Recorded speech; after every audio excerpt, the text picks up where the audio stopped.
গরু কিনতে গিয়া জোহরের নামাজ, আসরের নামাজ, মাগরিবের নামাজ, এশার নামাজ, এক ওয়াক্ত নামাজও আমনে পড়লেন না, আমনে গরু কিনতেন গিয়া।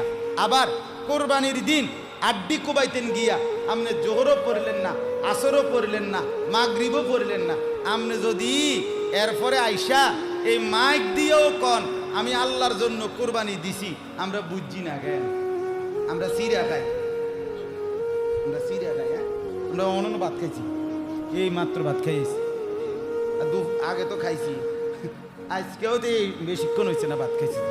আমরা কি সিরিয়া চাবাই আমি বুঝি না কথা বলে। অতএব আমনে মানে উনি মনোযোগ দিয়ে কোরবানি দেয়, এটা হলে মানে মনোযোগী কোরবানি, একেবারে খুব যত্ন নিয়া মনোযোগ দিয়া কোরবানি করতে আছে। জোহর আসর মাগরিব এটি তো আইয়ে যায়, বোঝেন নাই কথাটা? এটি তো কত শনিবার, কত রবিবারে, কত জোহর, কত আসর আইসে গেছে। আমি এই